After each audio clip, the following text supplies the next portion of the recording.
Hi, it's Florence from Florence the Machine. Welcome to Dance Fever, the enhanced album. I'm going to show you a little bit of the inspirations behind this record and talk about what it means to me and kind of like how this record came to be. I had planned to produce Dance Fever and Electric Lady in New York, and then the pandemic hit the week we got there, so the plug was almost pulled on it. And then I finished the rest of it in various lockdowns in London, and it definitely completely contorted the sound of the record. And then tried to take it back to New York to sort of re-record it all in one place, and that's actually when we realised that that wouldn't work, and the way that it had been recorded in lockdown was actually the way that it was meant to be. It had all the frantic energy of that time. There was this sense of wanting to break out of some kind of stuck feeling or grief or frustration. So most of the things that were recorded in lockdown have just stayed the way they are.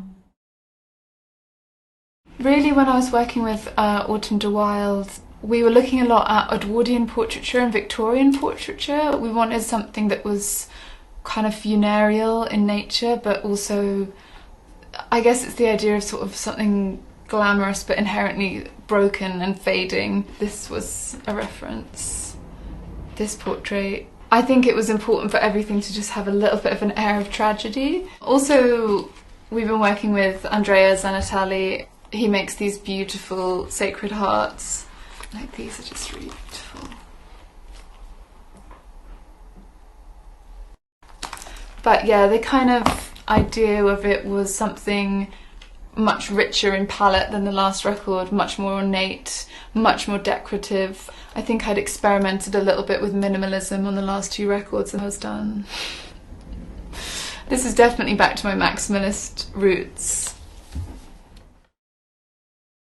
Yeah, so I think these were some of the first like doodles or drawings I did for the record. I think I was at that point getting really interested in the horror aspects of it, so these are kind of ghosts in gunny sacks dresses screaming, and then I wanted, like, Heaven is Here is supposed to, it kind of seems nice, but I wanted to do a drawing where it seemed really horrific, so that's my hand as a claw hand.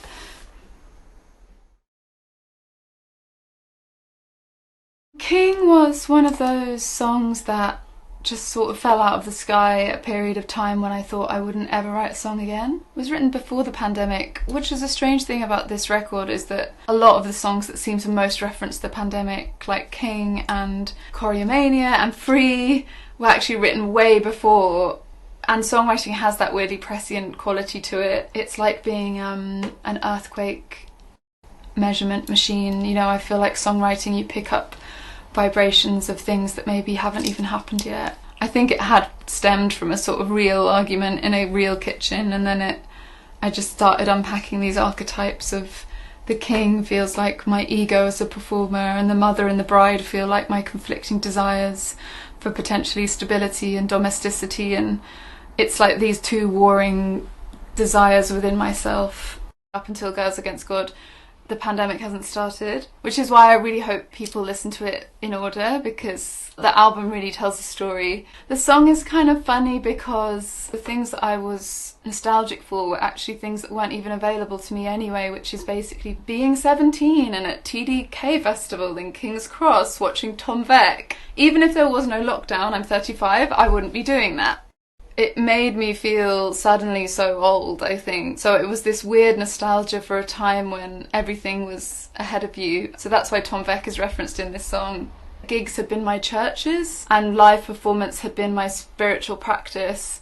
And for that to be suddenly not even just taken away, but illegal, I had this such confusion with whatever my idea of God was. That was the beginning of the album kind of turning, I think, and being like, okay, well, if I have been exiled from heaven, then I guess I'm going to go a more hellish direction. Heaven is Here was the first song that I wrote after a really extended period of time of not being able to get to the studio, and I had no collaborators. It was that period of lockdown where you were very much on your own. Even me and my engineer were socially distanced when I wrote it. And I guess after having not been able to get physically to the studio for so long, just this burst of sound and energy. I was kind of picturing a female assassin in my head. You know, with that line, "I always get my man," I was imagining it was a story about a woman who, she kind of sells her soul to the devil, and because of her own like hunger for gold and riches, sort of has to then become a assassin and like do his bidding. I wish that I could be kind of roaming free, but I was very much stuck at that time. When I wrote Daffodil, I played it to someone, I was like, is this just like peak Florence and the Machine? Have I lost my mind?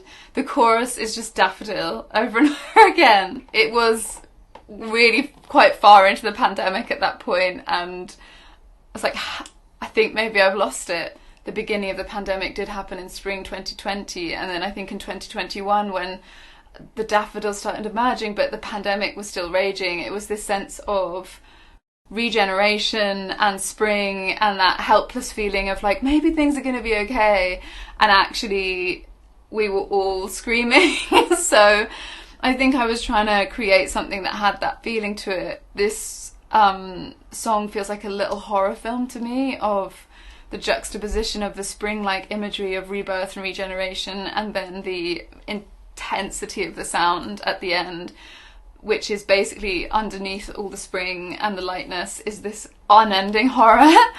With Free, I was thinking a lot about my own sort of mental health and what music has kind of meant to me and what it does for me. To be honest, often like my anxiety can be so profound that the only space where I feel any relief from it is in either the process of making something or performing, because I think it's the only space where I don't have time to worry about stuff. I have to be so focused on the task at hand that my anxiety can't really get in. Someone said something to me that anxiety doesn't ever really go away, you have to find a way to dance with it. This song is about